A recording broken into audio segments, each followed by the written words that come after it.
On a day in which a number of NFL offenses came to life, the biggest fantasy news on Sunday was what could be a season-ending injury. Minnesota Vikings rookie running back Dalvin Cook, who ran for 66 yards and a touchdown in a little more than one half of action, left early in the third quarter with what's feared to be a torn knee ligament. We'll know more when the results of an MRI are available on Monday, but fantasy owners should prepare for the worst. The next man up, Latavius Murray, carries 7 times for 21 yards and caught 2 passes, while Jerick McKinnon had 2 carries for 0 yards. Both are worth picking up off the waiver wire, because neither one will likely dominate the workload. More injuries. Cook wasn't the only important player to leave early on Sunday. Atlanta Falcons wide receiver Julio Jones exited with hip flexor injury after catching 3 passes for 30 yards. The Falcons also lost Mohamed Sanu to a hamstring injury and finished the game with Justin Hardy, Taylor Gabriel and Nick Williams running routes. Hardy had 2 catches for 12 yards and QB Matt Ryan's only touchdown. Tennessee Titans quarterback Marcus Mariota ran for a pair of touchdowns at Houston, but the second one proved to be costly when he appeared to hurt his hamstring on the run.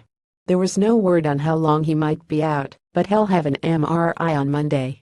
Mariota threw a pair of interceptions in his 10 passing attempts before giving way to backup Matt Castle in a blowout loss. Castle was ineffective, going for 10 for 21 yards with 2 interceptions and a lost fumble. Oakland Raiders quarterback Derek Carr left in the third quarter with back spasms. He was 10 for 18 for 143 yards and a touchdown. Backup edge Manuel Colton rallied the Raiders to victory in Denver. He threw for 106 yards and an interception. Dominant QB performance. Wasn't even the starter when the season began, but Houston Texans rookie Deshaun Watson has the makings of a fantasy star. Against the Tennessee Titans, Watson became just the 3rd quarterback in NFL history to throw 4 touchdown passes and run for another.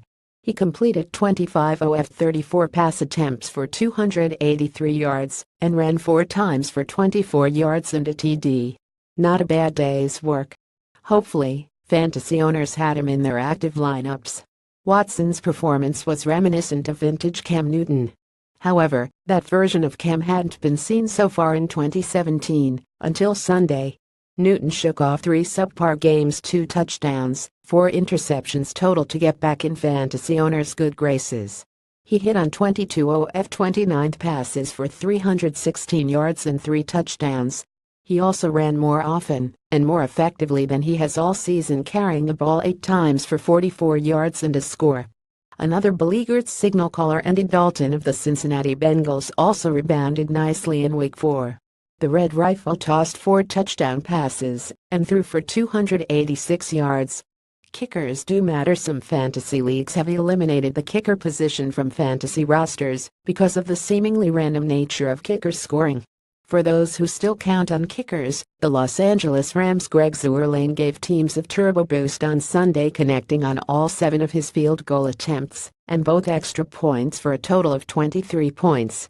In leagues that award bonus points for long field goals, 4 of Zuerlein's kicks were more than 40 yards. Early waiver wire fantasy owners looking to get a jump on this week's free agent pickups should keep an eye on the running back situation in Minnesota. Murray hadn't logged more than 10 snaps in any game until he replaced Cook on Sunday. Meanwhile, McKinnon was on the field twice as often as Murray was over the first 3 weeks. Murray is the bigger back, 6'3", 225 pounds, but McKinnon should have more fantasy value in PPR leagues. The Falcons' receiving core could also be worth mining this week if Jones and Sanu are limited. Texans wide receiver Will Fuller broke his collarbone in preseason, but returned on Sunday in a big way. He caught 4 passes for 35 yards, but 2 of them were touchdowns. Consider him a solid second receiver, especially with Watson maturing so quickly. The Bengals were once again without starting tight end Tyler Eifert on Sunday, but backup Tyler Kroft stepped in quite nicely. He caught 6 of his 7 targets for 68 yards and a pair of touchdowns.